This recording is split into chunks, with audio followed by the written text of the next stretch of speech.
All right. Hi, everyone. Welcome back to another episode of Things I'll Take It From Here.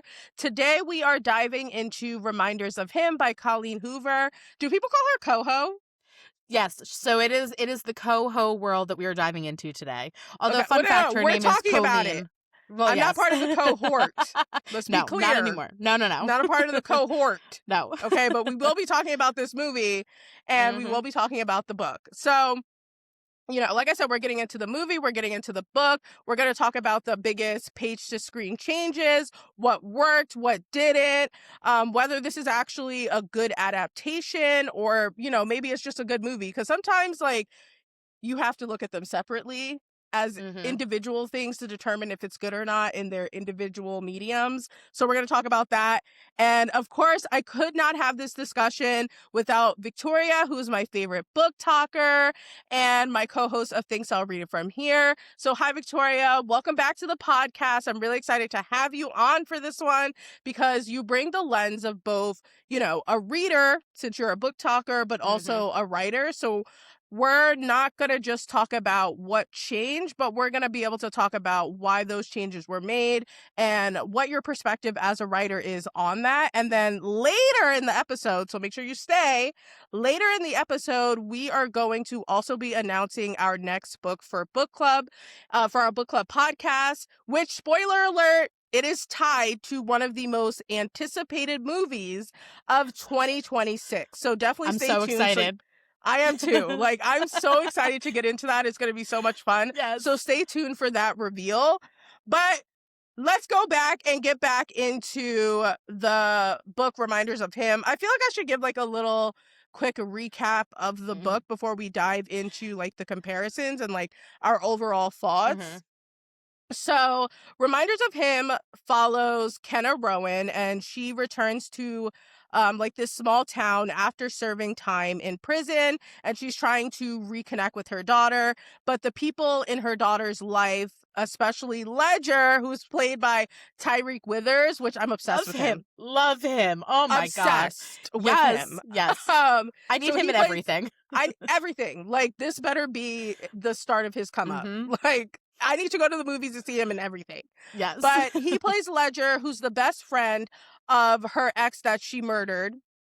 People don't like that I say that, but that's what she did. I mean it That's was. It was vehicular manslaughter is murder, so that's what she did. I have no other way to present it to y'all.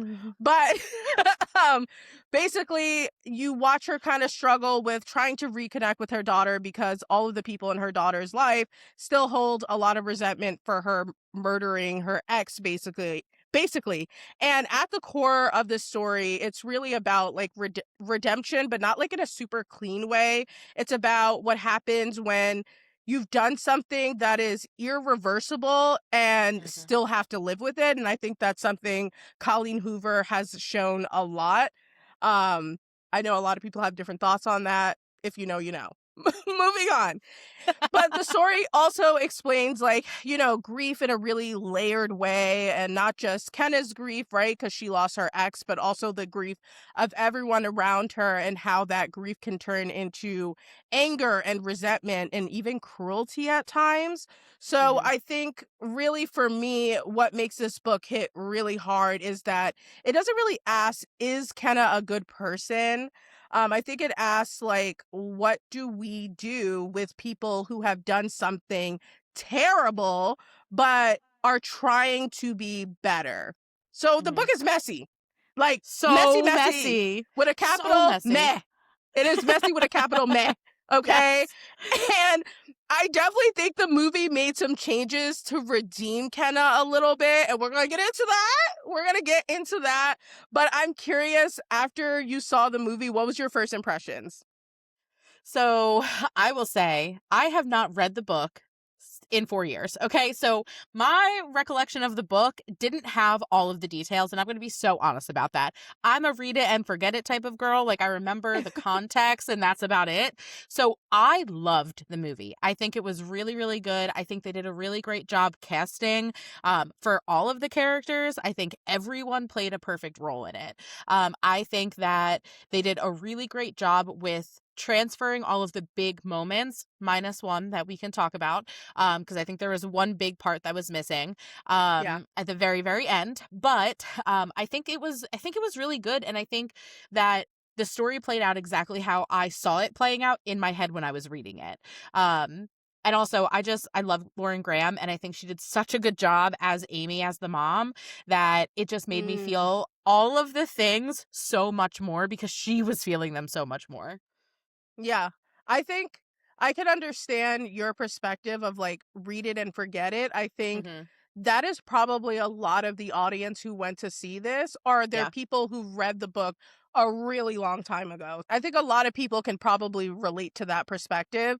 So I read it, I finished it, I think the day or two before I watched the movie. So it was Mhm. really fresh for me. So Yeah. for me, the movie felt like the book, but like on hyperdrive. Like it was, everything was so sped up. And I think walking out of it, my first thought was like, it looked like the book, like how I Mhm. imagined things looking in the book. I think they did a good job with that in the cinematography, but I'm not sure if it always felt like the book, if that makes sense. Mhm. Like I feel like the tone felt just a little more rushed and polished and less raw than I felt when I was reading it. Mhm. And I think the book, you sit in a lot of discomfort. Like I think I even made, yeah, I made a post about like when I got just within the first 8 chapters of the book and I was just like, is this really what I'm reading? And Yeah. people were like, yes, but keep reading. But I feel like that discomfort that I felt in the book, I don't know if I felt as much of that in the film, but visually they did a great job. I think they captured that small town atmosphere. Mhm. Um, and I think it was entertaining. Yeah. Um, Especially performance-wise, I think the actors carried a lot of the emotional weight that you read about in the book. I think especially in moments where the script didn't go as deep as I would have wanted, like the book did, but I think the actors did a good job of trying to convey that emotional weight. So Mhm. that was just kind of my feelings coming out of it. I think something that you said, when you said that, like, you had to sit with the grief a little bit more in the book, Mhm. I think that strikes a lot of chords for a lot of people, right? Because when you are reading a book, you have no choice but to read it in time with what's happening to those people. But in a Right. movie, they have to cut out so much of the in between because the main focus is on the conversations and the Right. interactions, that you don't get that inner monologue of Kenna. And I think that's the part that, and again, I don't remember specifics, right? But that's the part that can't be in the movie. And I think her facial expressions were on it, right? Like they were so good, and she did a phenomenal job at trying to convey some of that grief for sure. But I think that's always going to be a piece that's missing in a movie that's so heavy coming from a book, right? If it Yeah. was a movie first and only, I think that wouldn't have been the case, right? But we got so much of that, and that inner monologue, that inner dialogue, the inner self-hatred that she had, that it doesn't Yes. translate to screen as much. Yeah, and I'm glad you brought up changes because that's kind of the next thing I wanted to get into because there were definitely some changes from the books, and I think that is very normal with, Mhm. page to screen adaptations, so I always go kind of anticipating that. I think one of the biggest things I noticed was how much the movie really streamlined the story. I think the book Mhm. really takes its time building the tension, and the movie condensed a lot of that, and some of the like side dynamics and internal struggles and that inner monologue that you were talking about, I think were either kind of minimized or removed entirely. And that's super common with page to screen adaptations, Yeah. as I mentioned. But, I honestly, I would have loved it a little bit for this type of story. I think also like the relationship between Kenna and Ledger also felt different. Like in the book Yes. there's more like resistance and like Mhm. emotional conflict, whereas like the movie kind of softens that a bit, which again was still fine, Yeah. you No, know. I listen, yes, I remember the tension from the book, and that tension was not there in the movie. Did I Right. still love them? Yes. Did I Yes. miss that tension of watching him with his inner turmoil? Also, yes. Both of these things can be true at the same time. I love their Yes. relationship in both facets, but I definitely missed all that inner turmoil. I missed him trying to figure out, do I not? What do I do here? How do I both honor my best friend, but also honor that this woman deserves a second chance? Yeah, and I think also the ending felt a little different in tone as well. Like I think the book leans a little bit more into just like the emotional complexity, Hmm. while the movie itself like kind of gives us something a little bit more resolved, which not saying that things aren't resolved at the end of the book. I feel like the build up to the resolve felt different. And one but I will say one change that I was really glad that they did was how they handled the accident. Like in the book, Hmm. Kenna doesn't try to get Scotty help. Remember? Like after I Yeah. don't know if you do, but after that happened, she wasn't like in the street trying to get help. Hmm. She was just like really in shock and she kind of shut down and then she passed out at her house. And I think the movie adjusting that made her feel a bit more redeemable in my eyes. But there were also like other things that they also cut that I think would have also added more to the Hmm. film, but I understand them cutting it because they didn't have the time. Like Ledger's parents, they were reoccurring in the book. I honestly think they weren't needed at all. So Yeah. I think that cut made sense. But I wish they kept Kenna's mom in the movie because I feel like that relationship with her mom was added so much context to how desperate she was to get her daughter in her life Hmm. because in the book like her mom lost custody of her several times and she always had this deep desire to feel wanted, and I think she didn't want her daughter feeling like that, and she Yeah. even asked her mom if her mom could like take her like get some rights so that she could come visit her in jail, and like for them to cut that, I think we don't get to see how desperate she was to get her daughter back while she was Yeah. in prison. And I think it was part of her redemption arc in the book, but the removal Exactly. of that, and I don't think that it necessarily did a disservice to the movie as a standalone, right? I think that she was still definitely redeemable, and I think like the way that it was done without that still worked, but Yeah. definitely I remembered her mom being part of it, and I was like, oh, did I remember that incorrectly? But I'm glad that you brought that up. The other thing that I had also forgotten, but my friend who also read and watched the Mhm. movie reminded me, and this is a huge spoiler alert for the end, so if you have not watched or read, oh well. But they didn't have a baby and name the baby Scotty. Why didn't they do that at the end of the movie? Because that part was such a full circle moment that meant that everyone had healed. And that is definitely like I think you had I said it don't to me when remember you had, that.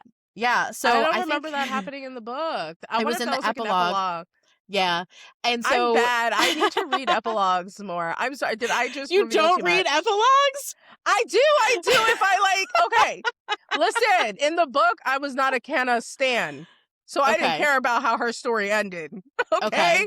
So I didn't care about her getting her happiness. I'm sorry. That maybe that's a hot take, but I've said this on the podcast several times before, and I've Mhm. said this to you, Victoria, several times before about how I feel about happy endings Mhm. equaling having children and being married. Yeah. Like come on. It's too much of Yes. that.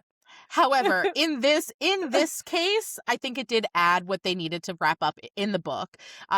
I do think that the ending of the movie with, and I think you had texted me this, with Diem running and frolicking through the gravesite was a little Yeah. off. Like it was a good ending. I'm glad that they like brought her and that they had that relationship, but she was literally like playing in the flowers. It's a Yeah, it's like this is little where your different. dad this is where I like unalived your dad. By all means, frolic in the Yes. fields as you And hit I the cross. mean The cross thing didn't even make sense too because in the beginning of the movie, she takes the cross away because he wouldn't like a memorial or anything like that, but now at the end of the book, you're putting it back with your daughter. And I because mean, I guess it was because like the whole idea, like I think in the book she didn't want to lie to her daughter of why they were putting it Mhm. there. So she was just like, "Oh, we're doing it because it will make your grandma happy." Yep. And I'm Yep. trying to remember if that's how they ended it in the movie. I don't remember that in the I don't think they did movie, though. but I do remember that from the book because I thought the same thing. I was like, well, why? Like, I know she's not doing it for her or for Right. Scotty because Scotty didn't want this, right? Like, Scotty didn't want to be memorialized like that. He wanted to be remembered for how he was, not for the death, right? But yeah, the frolicking in the flowers was a comical end. Which I mean, hey, we all needed that after we were sobbing, okay? But it Yeah. was like a little distasteful, in my opinion. But yeah. She's just like, Here I am, here are the flowers where my dad died. It's fine. and now my mom is with my dad's best friend. Life is happy go lucky. Everything's okay. Yeah. Unhinged.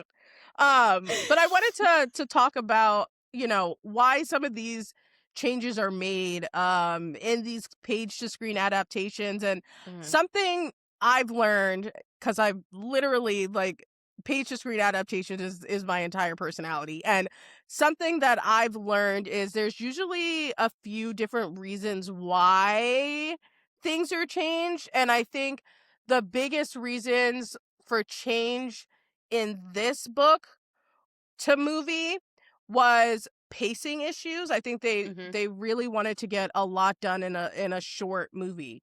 And then I think the second is adapting the story and the characters to make sense with viewers now, Yes. And I think that's Yeah. why they redeemed her character a little bit I think more. too, yeah, I think I agree 100%. I think in addition to that, they also take the feedback from the book after the book is published. And I think Exactly.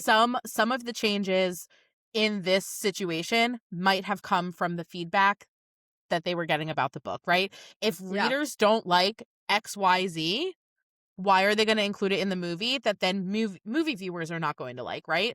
And so I think we saw a Mhm. little bit of that in this because like you said, Ledger's parents, they didn't really need to be there, right? They were Yeah. characters that were very much able to be cut and it didn't impact anything.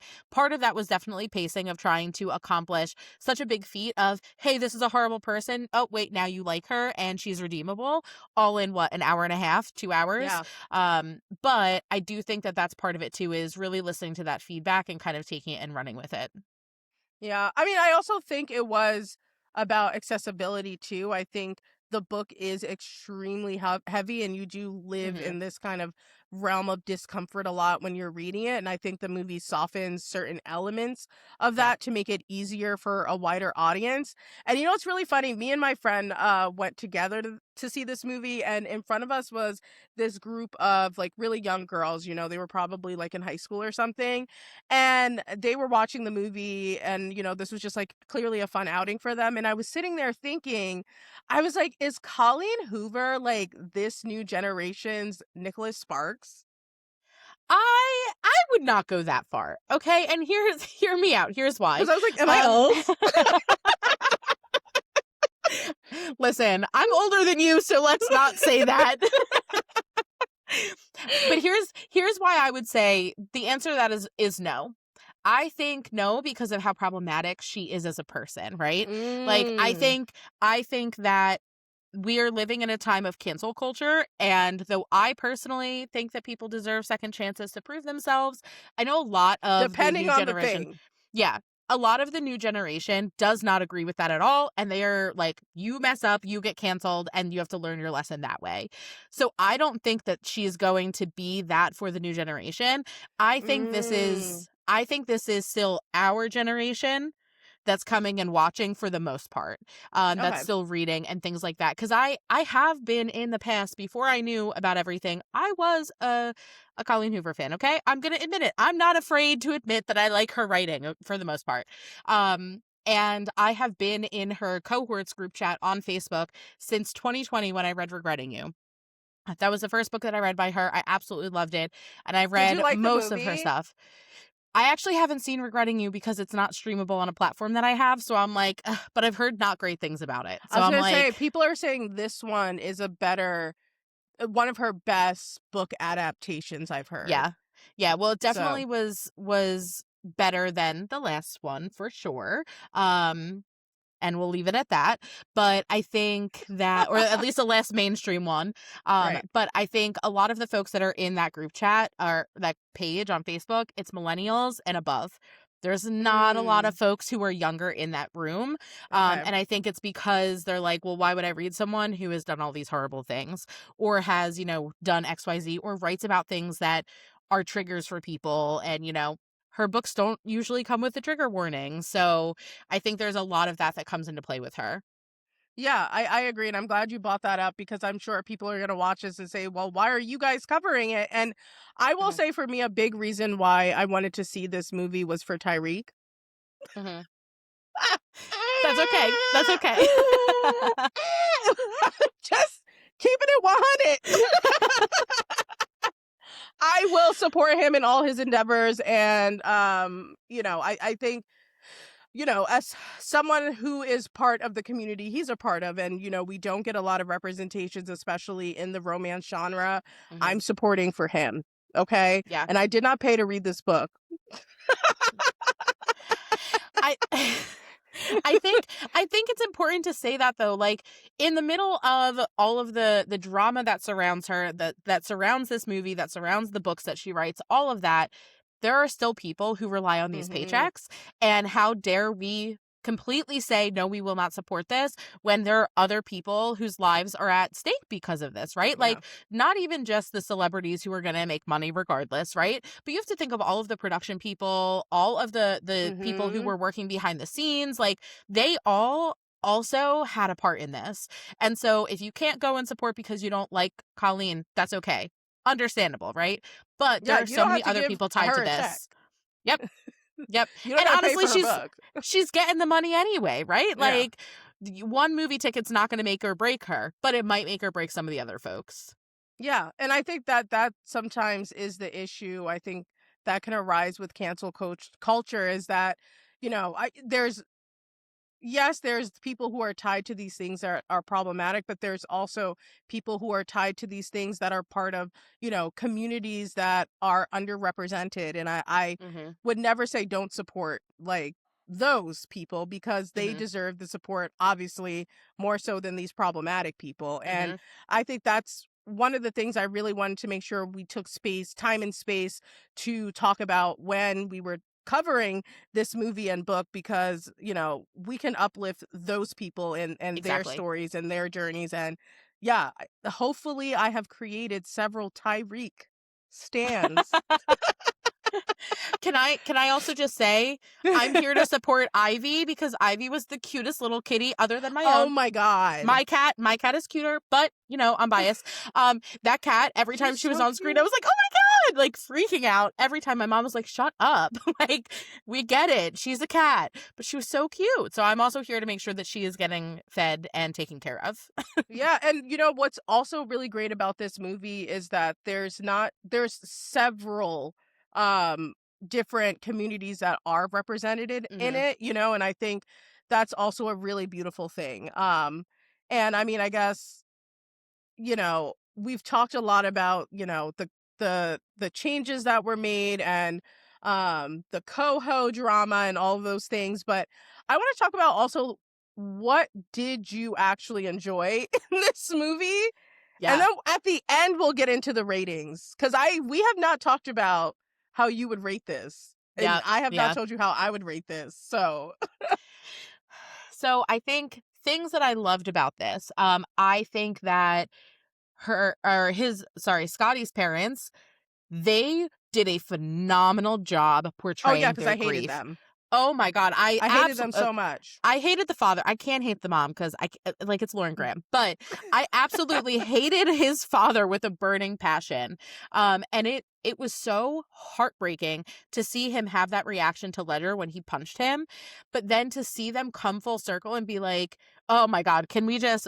When Amy looked at Kenna and said, "Go spend time with your daughter." Come on. Come on. How if you did not cry, I'm sorry, but I'm considering you heartless at this point because how?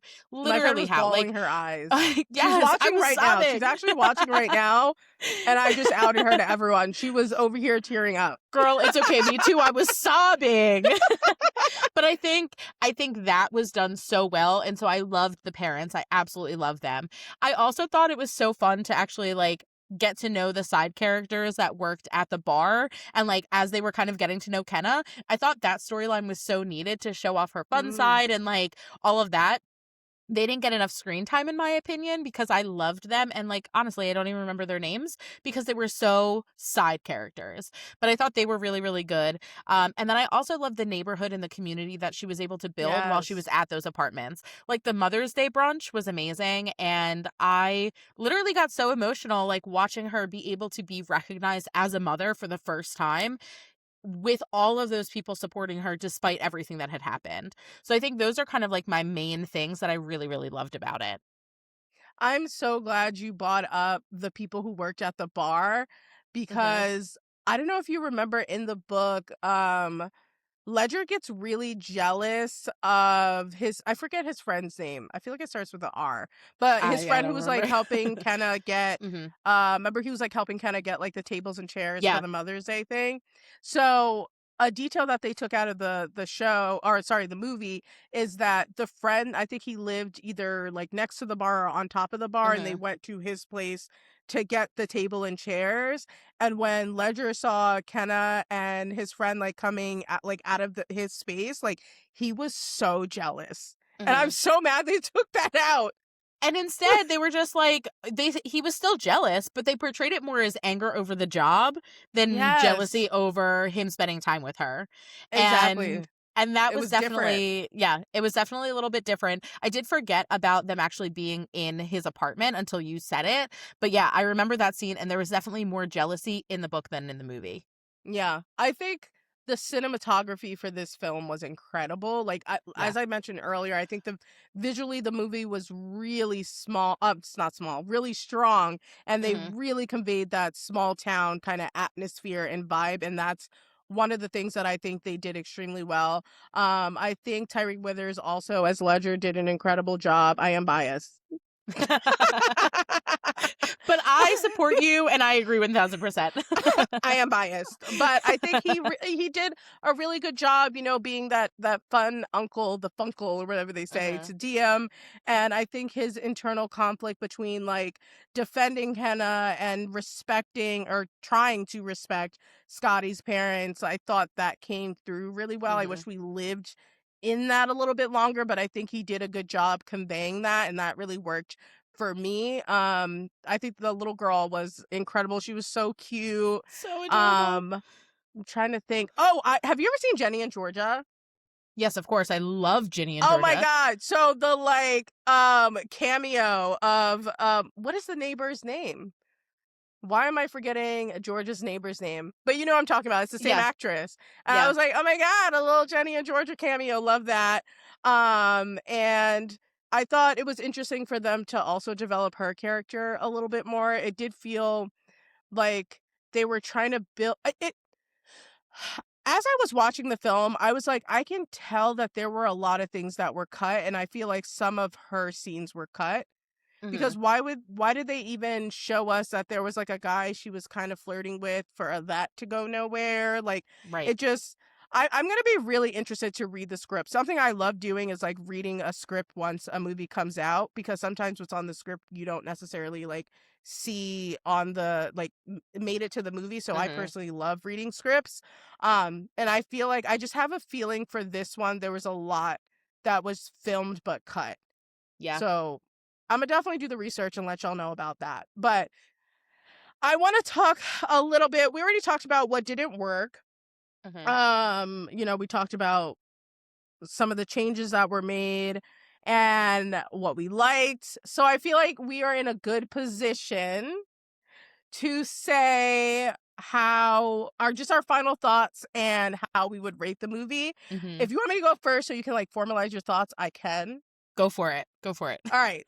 So I think this was an okay movie. I'd probably give it like a 5.5 or maybe even a 6.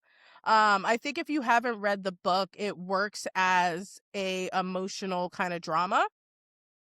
Mhm. But I think if you have read it, you might feel like something is missing. So I feel like even though people are saying this is a great adaptation, I do think for the most part that they really sold or they really translated a lot from the book to the screen. I think it's just some of those like inner monologues, inner conflict that we just didn't get, which is why I think this would have worked better as a show, as like a Yeah, I mini agree. series. I think this should have been a mini series.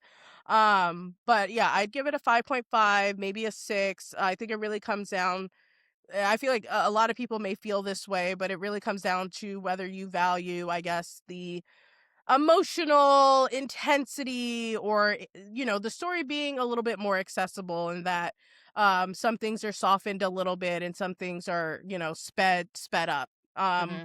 But personally I think the book still hits a little bit harder, but I think that tends to happen in these environments. And then I understand that the choices that they made, but that's my overall kind of Hmm. feeling.